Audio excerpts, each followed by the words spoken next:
Selamat pagi, apa kabar ibu bapak saudara-saudari sekalian? Tak terasa kaki kita telah melangkah di hari ke-19 di bulan Agustus 2021. Memang hidup kita tidak selalu baik, tetapi kebaikan Tuhan selalu Dia nyatakan di dalam kehidupan kita sekalian. Dan hari ini kebaikan Tuhan juga dinyatakan kepada Bapak Mikael Aditya Rahma Sekpel 1. Selamat ulang tahun Pak. Tuhan Yesus memberkati bersama keluarga terkasih. Kekuatan dan kesehatan Tuhan berikan juga bagi sekalian umat-Nya yang saat ini sedang dirawat di rumah maupun di rumah sakit. Demikian juga buat jemaat yang sedang menjalani isolasi mandiri di rumah. Tetap semangat ibu bapak saudara-saudara, pasti ada pemulihan yang Tuhan Yesus berikan. Kekasih-kekasih Kristus, mari kita duduk diam di seputar firman Tuhan. Tapi sebelumnya kita berdoa, mohon bimbingan Roh Kudus.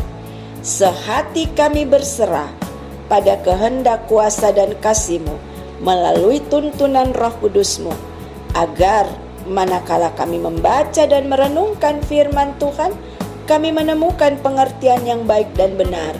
Dan kiranya Roh Kudus-Mu juga menuntun kami untuk melakukan kehendak-Mu ini di dalam kehidupan kami sebagai umat-Mu. Amin. Bacaan firman Tuhan pada pagi hari ini terambil dari surat Paulus kepada jemaat di Roma pasal 8 ayat 12 sampai 13 yang menyatakan, "Jadi saudara-saudara, kita adalah orang berhutang, tetapi bukan kepada daging, supaya hidup menurut daging. Sebab jika kamu hidup menurut daging, kamu akan mati. Tetapi jika oleh Roh kamu mematikan perbuatan-perbuatan tubuhmu, kamu akan hidup." Kekasih-kekasih Kristus, dosa yang menguasai kehidupan manusia menjadikan manusia hidup dalam kecemaran, pikiran, perkataan, dan perbuatan. Dosa upahnya maut, menghadirkan kebinasaan dalam kehidupan manusia. Namun oleh kematian Kristus di kayu salib, manusia mengalami penebusan dosa, sehingga kuasa maut tidak berlaku atasnya, dan manusia berhutang kepada Allah untuk karya penebusan itu. Manusia ditebus melalui pengorbanan Kristus, bebas dari dosa, hidup kudus dan tak bercacat. Karenanya Paulus tegaskan di ayat 12, "Jadi saudara-saudara, kita adalah orang berhutang, tetapi bukan karena daging, supaya hidup menurut daging." Selanjutnya Paulus ingatkan bahwa Kristus mengorbankan dirinya yang kudus sebagai korban tebusan dosa akibat kedagingan manusia.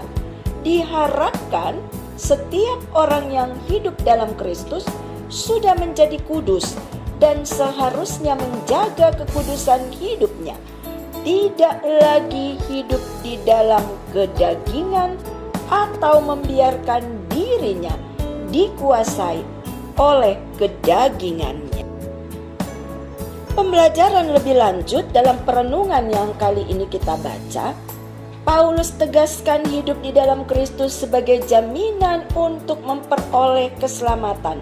Hal ini hanya dapat diraih dengan cara memelihara keselamatan yang telah diberikan, yaitu dengan menanggalkan dan menjauhkan segala perbuatan-perbuatan jahat yang menghadirkan kecemaran dalam hidup. Karena itu ditimbulkan dari keinginan daging dalam tubuh kita. Tentunya tidak setiap orang menghendaki hidupnya berakhir pada kematian atau kebinasaan kekal. Tetapi untuk beroleh kehidupan dan keselamatan yang kekal, ingatlah, perbuatan daging itu mengancam keselamatan kita. Maka marilah, ibu bapa, saudara-saudara yang terkasih di dalam Tuhan, mari kita hidup di dalam roh, menjalani hidup sesuai kehendak roh, yaitu dengan melakukan perbuatan-perbuatan yang melahirkan kebenaran, keadilan, sukacita, dan damai sejahtera. Hidup yang dipimpin oleh roh adalah hidup yang menghadirkan kemuliaan bagi Allah yang nyata ditunjukkan lewat kata dan perbuatan hari lepas hari. Mari kita berdoa. Tuhan Yesus, terima kasih. Ada banyak gumul di dalam kehidupan kami, tetapi Engkau selalu menopang kami untuk memberi kekuatan dan pengharapan hidup bagi kami. Tuntun pimpin kehidupan kami sepanjang hari ini Tuhan. Mampukan kami mengerjakan bagian demi bagian dalam tanggung jawab yang Engkau percayakan. Namun izinkan kami untuk berserah kepadamu untuk hal-hal yang tidak mampu kami kerjakan karena keterbatasan kami sebagai manusia ya Tuhan. Dan kami percaya bagian yang tidak dapat kami kerjakan karena keterbatasan, di sana Engkau turun tangan untuk menopang dan menyelesaikan, sehingga hidup kami kembali diliputi oleh sukacita dan pengharapan di dalam nama-Mu. Terima kasih Tuhan Yesus. Menatap kehidupan di hari depan, kami tahu semua ada dalam kendali ilahi dan masih rahasia. Tapi kami percaya Engkau Allah yang turut bekerja dalam segala sesuatu untuk mendatangkan kebaikan bagi kami. Pakai kami juga untuk menjadi saluran kebaikan Tuhan bagi sekeliling kami. Ini kami yang berharap, ini kami yang bersyukur. Dalam kasih Kristus Yesus kami berdoa. Amin. Selamat pagi.